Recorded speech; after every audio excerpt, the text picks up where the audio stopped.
The silver ships came down from the sky on a Tuesday morning. They were beautiful in a way that made people stop and stare. The metal seemed to flow like water, catching the sunlight and throwing it back in colors that had no names. People all around the world watched on their televisions and phones as the ships landed in Geneva, Switzerland. The Volanti had finally come to Earth. For 12,000 years, the Volanti Empire had ruled the stars. They controlled trade routes across hundreds of worlds. They had technology that humans could not even begin to understand. And now, for the first time, they wanted to talk to the small blue planet called Earth. Princess Lyran Velsora stepped off the ship and onto human soil. She was tall and thin, with skin that seemed to glow faintly silver in the light. Her eyes were the color of polished metal, and her hair fell past her shoulders like strands of white silk. By human years, she was 230 years old. By Volanti standards, she was still young. Her father, the High Emperor, had warned her about humans. They were young as a species. They had only been traveling in space for 100 years. They fought among themselves constantly. They were loud and messy and unpredictable. Lyran found all of this very interesting. The United Nations had prepared a grand ceremony for the arrival. Diplomats from every country stood in neat rows, wearing their best suits and their most serious faces. Scientists waited nearby, eager to learn whatever the Volanti might teach them. And standing at attention along both sides of the Great Hall were soldiers from a dozen different nations. They were there as an honor guard, a show of respect for the alien visitors. Lyran walked slowly through the hall, her attendants following close behind. One of them carried a recording device, saving every moment for the Imperial archives. Another whispered translations of the human languages being spoken around them. A third watched for any signs of danger, though what humans could possibly do to threaten a Volanti princess, no one knew. The human diplomats smiled and bowed. They spoke words of welcome in careful, rehearsed phrases. Lyran nodded politely to each of them. She had seen this kind of thing 100 times on 100 different worlds. It was always the same. The nervous hosts, the stiff formality, the hidden fear behind the friendly faces. She was bored. Then she began to walk past the soldiers. They stood perfectly still. These human warriors. Their uniforms were crisp and clean. Their medals and ribbons caught the light. Each one had been chosen as the best of their nation, the finest examples of human military training and discipline. Lyran barely looked at them. They were all the same to her, tall ones and short ones, dark skin and light skin, men and women standing straight and proud. She had seen soldiers on every world she had ever visited. These were no different. Then she stopped. The soldier in front of her was not special. Anyone looking at him would have seen nothing remarkable.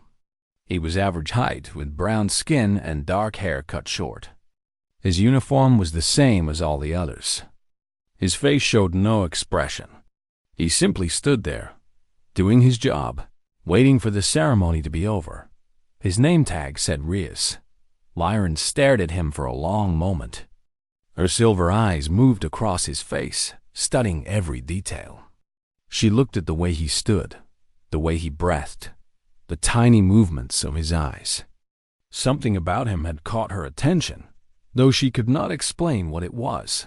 Her chief attendant leaned closer. "Your Highness? Is something wrong?"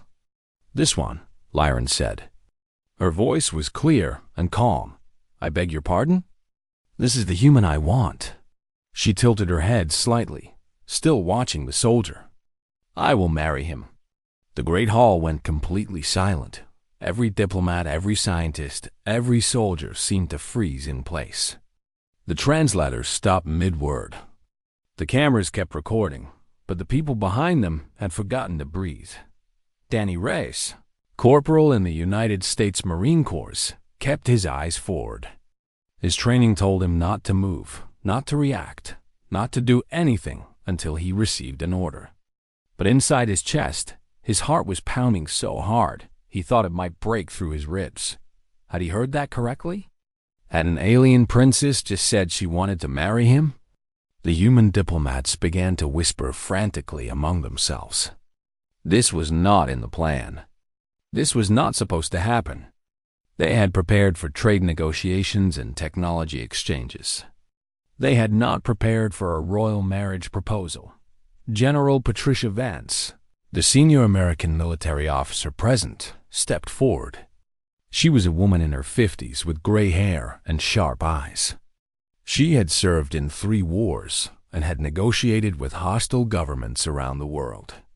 But she had never faced anything like this. "Your Highness," she said carefully, "I believe there may be some confusion.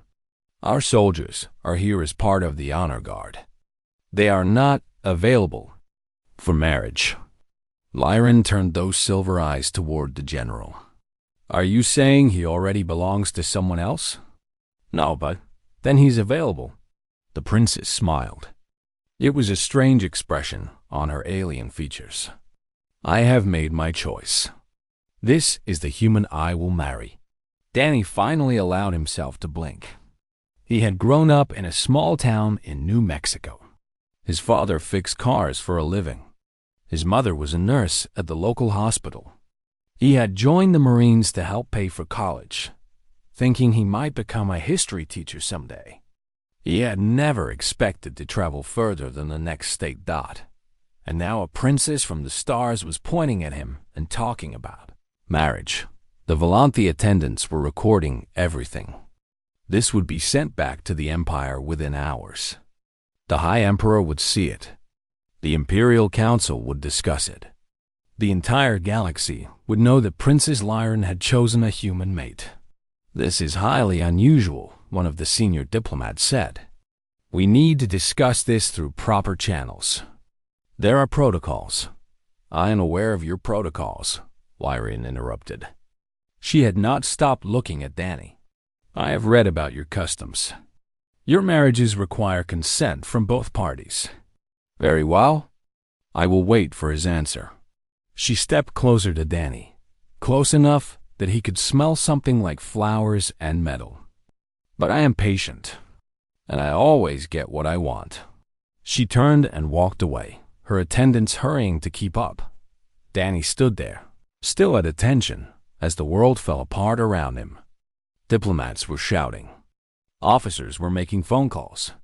Somewhere, a journalist was already writing the headline that would change everything. The alien princess had chosen him. Danny had no idea why. Danny sat alone in a small room at the United Nations building. The walls were white. The chair was uncomfortable. A glass of water sat on the table in front of him, but he had not touched it. He had been sitting there for 3 hours, waiting for someone to tell him what was happening. The door opened, and General Vance walked in. She looked tired.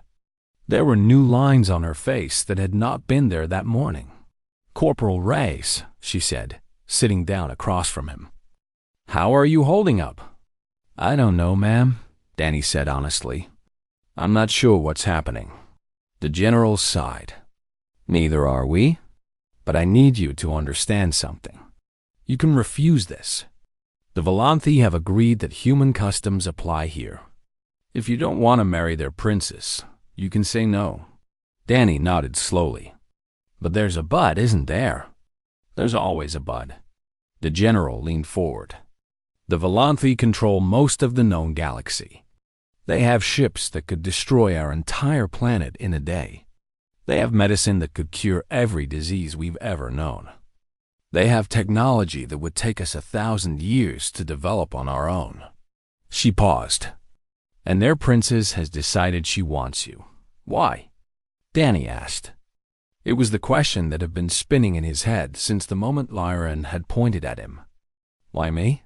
I'm nobody. I'm just a corporal from New Mexico. That's what we'd like to know."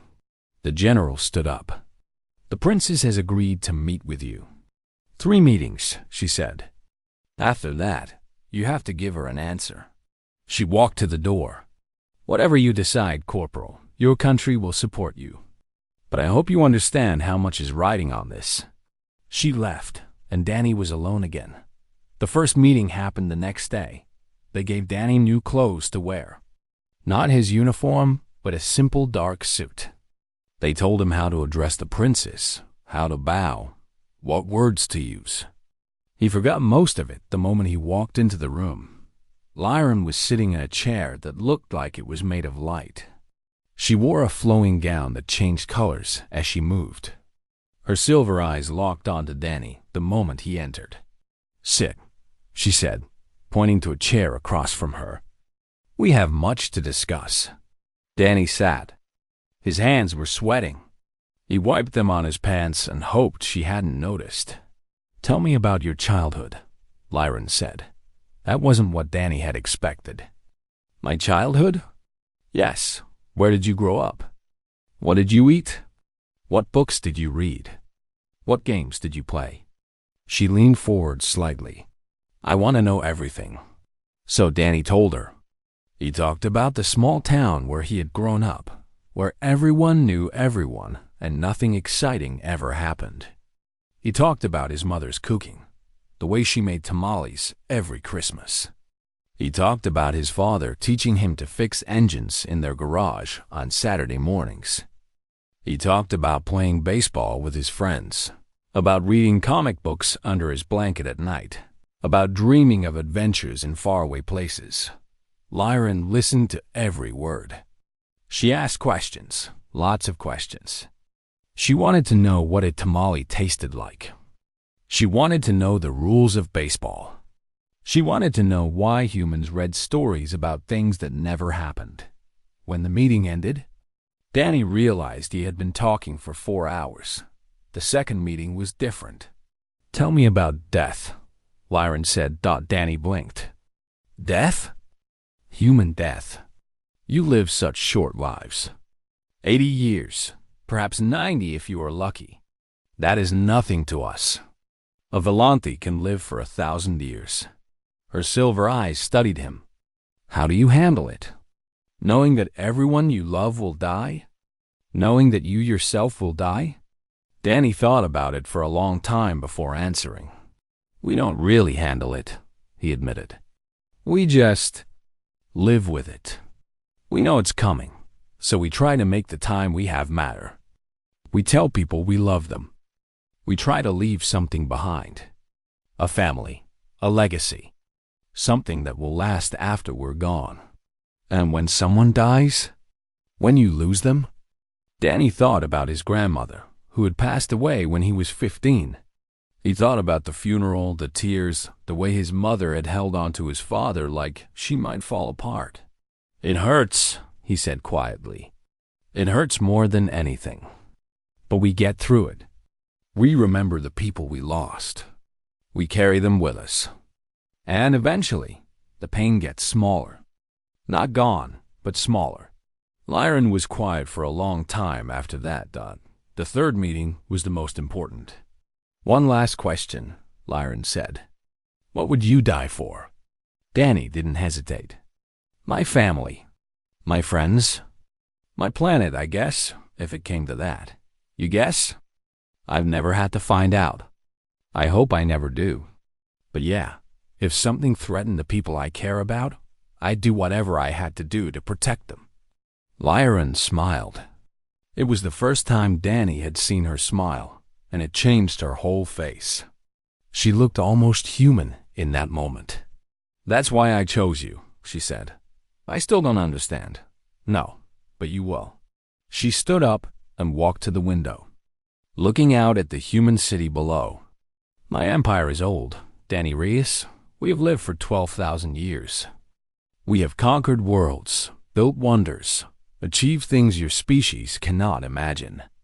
But somewhere along the way, we forgot what it means to risk. We forgot what it means to love something so much that you would die for it." She turned back to face him. "Humans are chaos," she continued. "You are messy and emotional and unpredictable. You live short lives and burn bright, and then you are gone. But in that brief time, you feel things that my people have forgotten how to feel. You love fiercely. You fight desperately. You hope wildly. Danny listened, trying to understand. I could have chosen any human, Lyran said. A general with medals on his chest. A scientist with knowledge in his head. A leader with power in his hands. But I wanted someone who still knew how to wonder. Someone who hadn't yet decided who he was going to be. She walked closer to him, close enough to touch. You're still becoming, Danny Race. You don't know yet what you're capable of. Neither do I. Her silver eyes were bright. I want to find out together. Danny swallowed hard. His heart was pounding again, but it felt different this time. Less like fear, more like something he couldn't name. And if I say yes? He asked. Then we will change the galaxy, Lyran said simply. Together. Danny thought about his small town, his parents, his dreams of teaching history. Then he thought about the stars. Okay, he said. Let's find out. The news spread across the galaxy like fire. On 1,000 worlds, people talked about the human soldier who had captured a Volanthi princess. Some thought it was romantic. Some thought it was disgusting. Some thought it was the beginning of something new. And some thought it was a mistake that needed to be corrected. Ambassador Kethlorishan had served the Volanthi Empire for 300 years. He had negotiated treaties with warrior species. He had brought rebellious worlds back under imperial control. He had never once failed a mission. And he had not come to Earth to watch a princess throw her life away on a primitive. This cannot be allowed, he said into the secure communication device. The signal traveled across thousands of light years to the Imperial Council chambers. The princess has lost her mind. Humans are useful tools, nothing more. They are not our equals. This marriage would elevate them beyond their station. The council members listened. Some agreed with him. They saw humans as children playing with toys they did not understand. They saw the marriage as an insult to Volanthi blood and Volanthi honor. But others saw opportunity. A human prince would be easy to control, one counselor argued. We could use him to bind Earth to the Empire. Make them dependent on us. By the time they realize what has happened, it will be too late. The debate went on for days. But in the end, it did not matter what the council decided, because Crown Prince Severon Valsora had already made his own choice. The prince arrived on Earth 3 weeks after his sister's announcement. He came with 12 warships, massive vessels of silver and gold that blocked out the sun as they descended through the atmosphere. He said they were just his standard escort. No one believed him. Severin was everything his sister was not. Where Lyran was curious and open, Severin was cold and proud. Where she looked at humans with interest, he looked at them with barely hidden contempt. He was 800 years old, the heir to the greatest empire in known space. And he did not like what his sister had done. The meeting took place in the same United Nations building where Lyran had first seen Danny. But this time, there were soldiers everywhere. Human soldiers with guns that seemed like toys next to Volanthi weapons. Volanthi guards with armor that could stop anything humans could throw at them. Danny stood beside Lyran, wearing the formal clothes of a Volanthi noble. He felt ridiculous in them, but she had insisted. This was a battle, she had told him. And in battle, you wore your armor. Severin walked into the room like he owned it. Like he owned a whole planet. His silver eyes swept across the assembled humans with obvious disdain before settling on Danny. So, the prince said, "This is the creature my sister has chosen." Danny felt Lyran tense beside him. But he kept his face calm. He had dealt with bullies before. Severin was just a bigger one. "Creature is a strong word," Danny said. "I prefer human. Or you could just call me Danny." Something flickered in Severin's eyes. Surprise, maybe. He had not expected the human to talk back. "You do not know your place," the prince said. "Maybe not, but I know where I'm standing." General Vance stepped forward before things could escalate further. "Your Highness, we are honored by your visit. Perhaps we could discuss the purpose of your—" "The purpose is simple," Severin interrupted. He turned his gaze back to Danny. "I am here to give this human a choice. He will withdraw his agreement to marry my sister. He will return to whatever insignificant life he came from. And this foolish mistake will be forgotten. And if I don't?" Danny asked. Severin smiled. It was not a nice smile. "Then I will destroy this planet. Every city, every person, every memory of humanity will be erased from the galaxy." He said it calmly, like he was discussing the weather. "My ships can reduce your world to dust in a matter of hours. There would be nothing left." The room went cold. Danny felt fear rising in his chest. Real fear, the kind that made his hands shake and his stomach twist. Severin was not bluffing.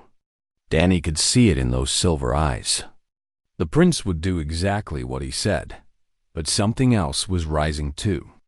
Something that felt like anger, like defiance, like the stubborn pride that had gotten Danny in trouble more times than he could count.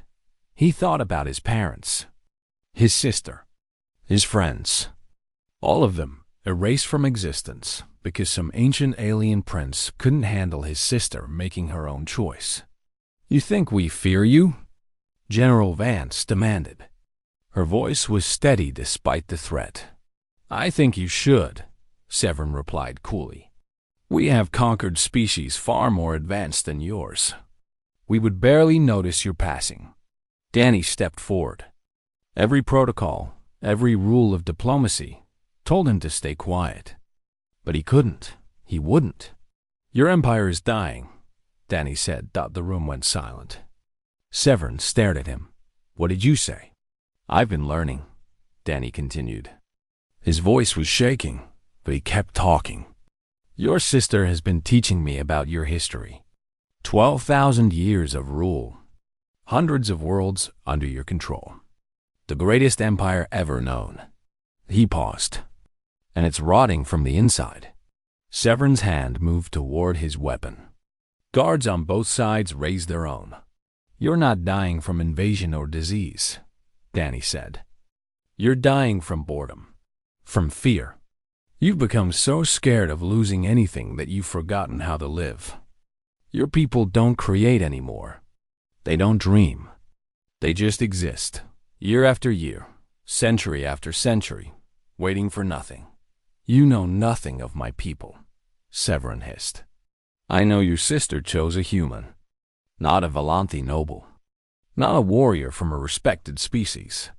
A human, a primitive from a backwater world." Danny met the prince's gaze without flinching. "That's why you're really here, isn't it? That's what really scares you." "I fear nothing." "You fear change." Danny took another step forward. The guards were shouting now, but he ignored them.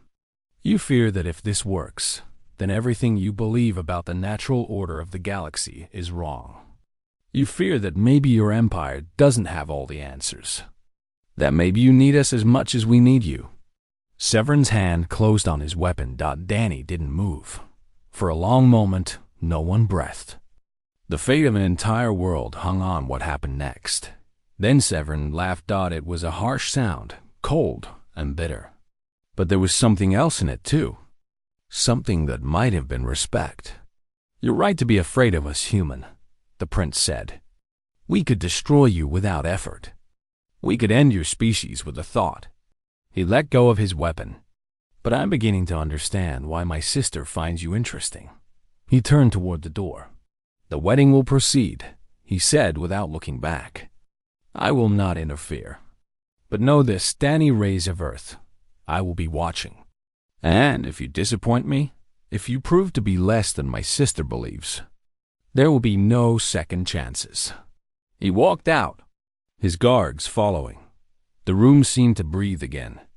Danny realized his legs were shaking. He had just faced down an alien prince who could destroy worlds. He had gambled with the lives of every human on Earth, and somehow he had won. Byron's hand found his. Her fingers were cool against his skin. "I told you," she said softly. "You don't know yet what you're capable of." Danny looked at her silver eyes and strange smile, at the future that waited for them both. "I'm starting to find out," he said. The ship that carried Danny to Volanti Prime was larger than any building he had ever seen. It moved through space like a silver whale swimming through an ocean of stars. Danny spent most of the journey standing at the observation windows, watching galaxies spin past like pinwheels. His family was with him. His mother, Elena, had cried when she first saw the ship. His father, Miguel, had walked around touching everything, asking questions about how it worked. His younger sister, Rosa, had immediately started taking pictures of everything with her phone, even though the phone had stopped working the moment they left Earth's orbit. "I can't believe this is happening," his mother said for the 100th time. "My son marrying a princess." "An alien princess," Rosa added helpfully. "An alien princess," Elena agreed. She shook her head. "Your grandmother would never believe this." Danny smiled. He was thinking about his grandmother, too. About how she used to tell him stories about magic and adventure, about brave heroes who did impossible things. She would have loved this. She would have laughed and clapped and told everyone she knew that her grandson was going to marry royalty from another planet, Volanthi. Prime was nothing like Earth. The planet was older than human civilization. Its cities rose into the sky like crystal towers, shimmering with colors that hurt Danny's eyes. Rivers of light flowed between buildings. Gardens floated in the air, held up by technology Danny couldn't begin to understand. And everywhere, there were Volanthi. Thousands of them, millions of them, all turning to look as the ship descended. The wedding would take place in the Temple of Eternal Light. It had stood for 9,000 years, built to honor the union of the first Volanti emperor and his bride. No human had ever set foot inside. No human had ever even seen it until now. Delegations from 100 worlds had come to witness the ceremony. There were species Danny had never imagined. Beings made of fire and beings made of stone. Creatures with wings and creatures with tentacles. Some of them looked at Danny with curiosity, some with disgust, some with something that might have been hope. General Vance had come as Earth's official representative. She looked uncomfortable in the formal robes the Volanti had provided, but she stood straight and proud. "Whatever happens today," she told Danny before the ceremony, "you've already changed everything. Just by standing here, just by being chosen." "I didn't do anything," Danny said. "You showed them that we matter." The general's eyes were serious. "You showed them that a human can stand in their most sacred place and belong. That's not nothing, Corporal. That's everything." The ceremony was beautiful and terrifying. Danny walked down an aisle that seemed to stretch forever. On either side, representatives from across the galaxy watched in silence. The light in the temple shifted and changed, painting patterns on the walls that told stories Danny couldn't read. Music played from somewhere, but it was like no music he had ever heard. It seemed to come from inside his own head. Lyram waited for him at the altar. She wore robes of silver and gold that flowed around her like liquid metal. Her white hair was arranged in patterns that had meaning in her culture, symbols of devotion and hope. Her silver eyes found Danny the moment he entered, and she did not look away. The priest who performed the ceremony was ancient, even by Volanti standards. He spoke in a language that had been old when humans were still living in caves. Danny didn't understand the words, but he felt them. They echoed through his bones, through his heart, through everything he was. Translation devices whispered the meaning into Danny's ear. Promises of loyalty. Pledges of unity, vows to face the unknown together, whatever it might bring. When it came time for Danny to speak his own vows, he set aside the script that Lyran's attendants had prepared for him.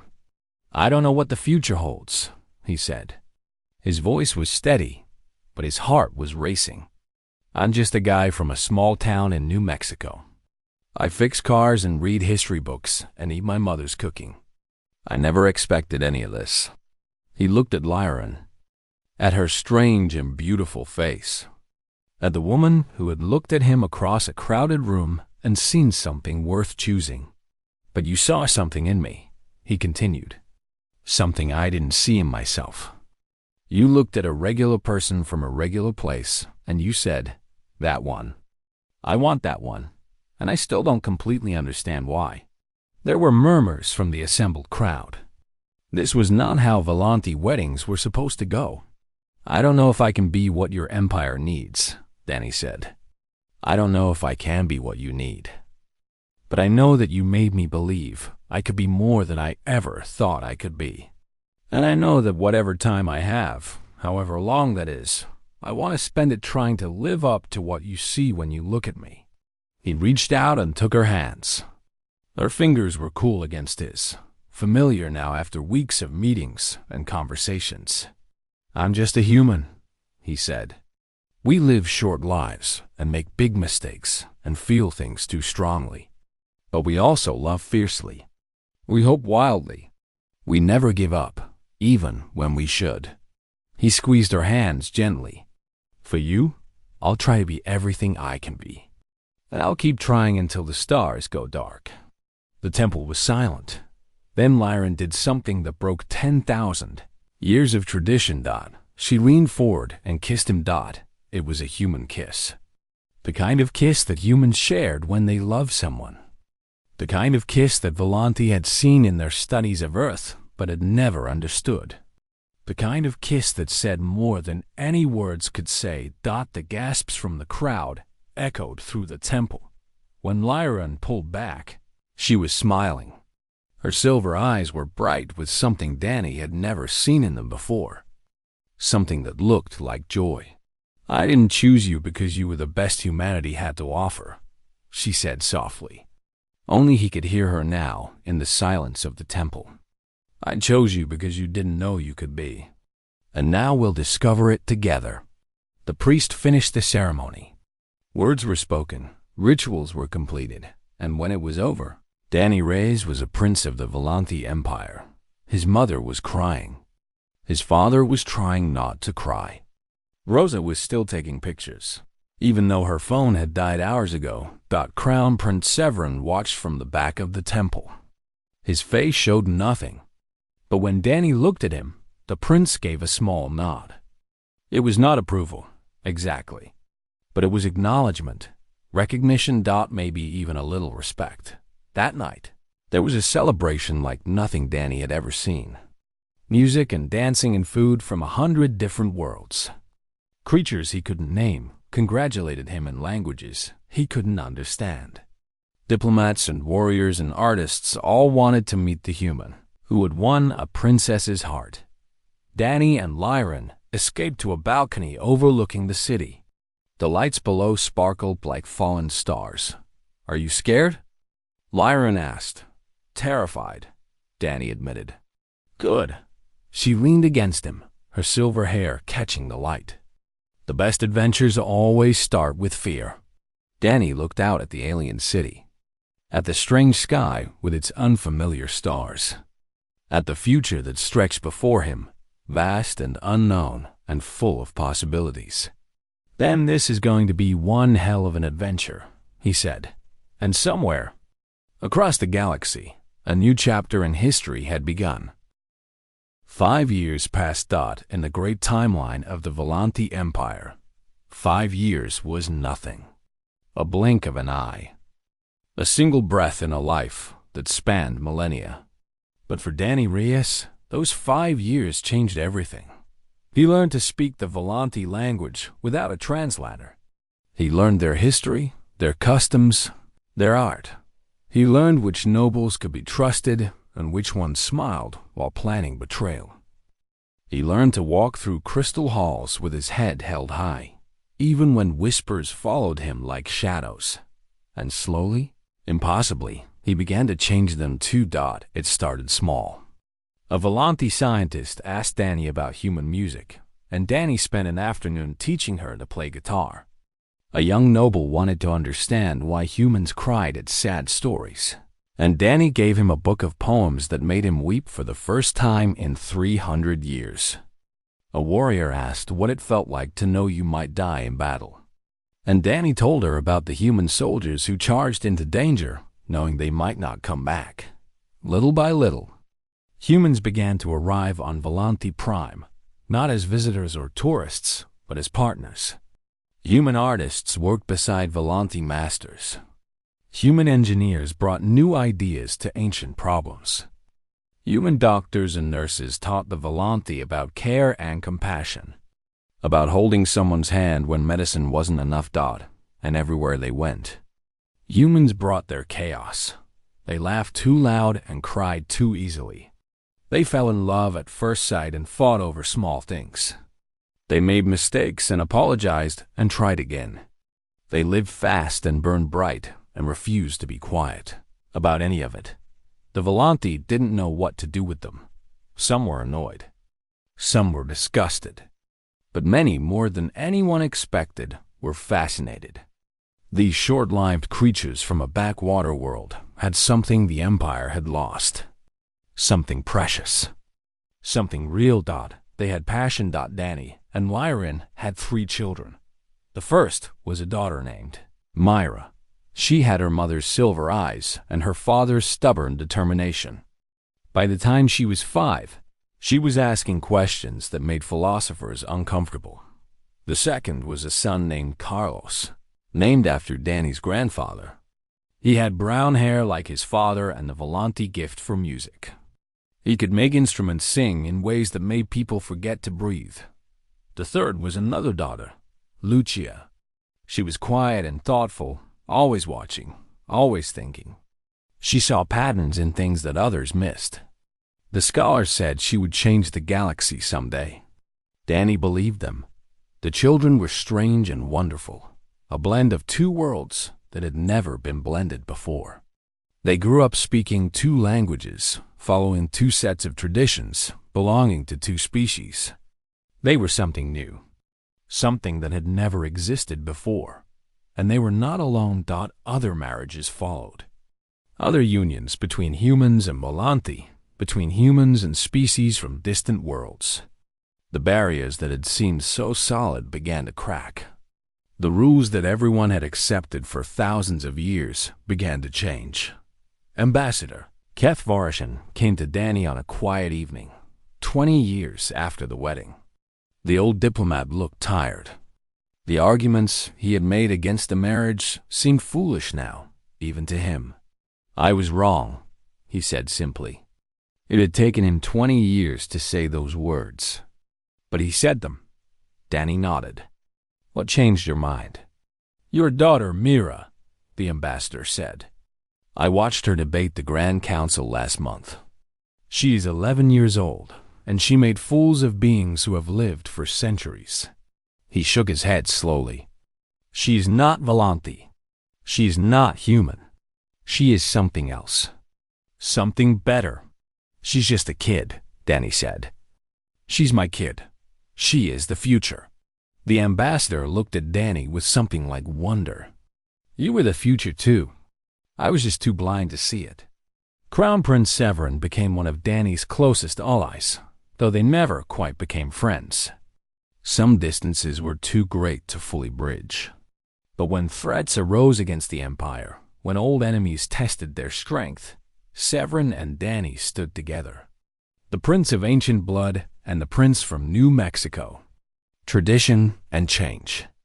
Ice and fire. It worked, somehow. On Earth, in a small town in New Mexico.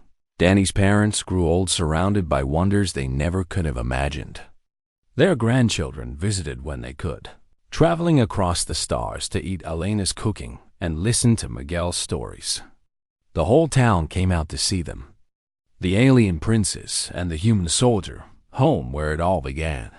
He always was a dreamer, Elena would tell anyone who asked. She kept pictures of Danny and Lyran on every surface of her house.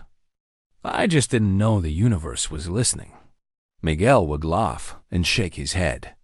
The universe didn't listen, he would say. Danny made it listen.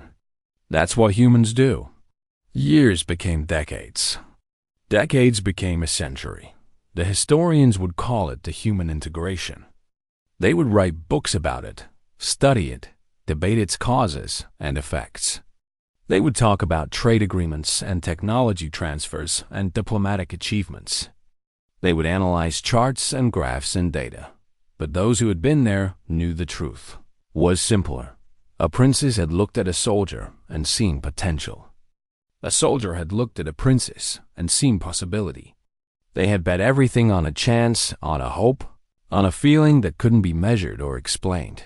And they had won. Danny Reyes lived to be 93 years old.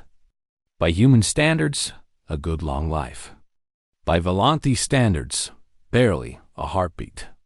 On the day he died, Lyran sat beside him, holding his hand like she had held it on their wedding day. "Are you scared?" She asked, the same question she had asked on their first night together. "Terrified," Danny said. His voice was weak now, but his eyes still sparkled. "But you know what they say. The best adventures always start with fear."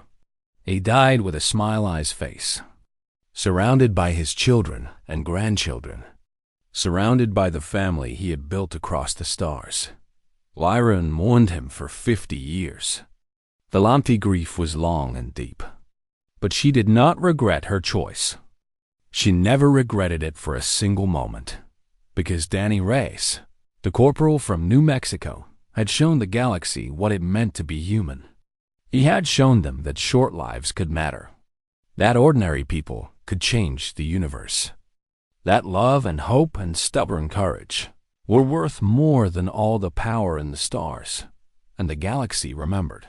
On 100 worlds, they told the story of the soldier and the princess. They told it to their children and their children's children. They added details and changed names and made it more beautiful with every telling. But the heart of the story stayed the same. She chose him from all the soldiers. "This is the human I want," she said. "I will marry him." And together, they reminded an ancient empire what it meant to hope. The galaxy was never quite the same, but then again, it wasn't supposed to be.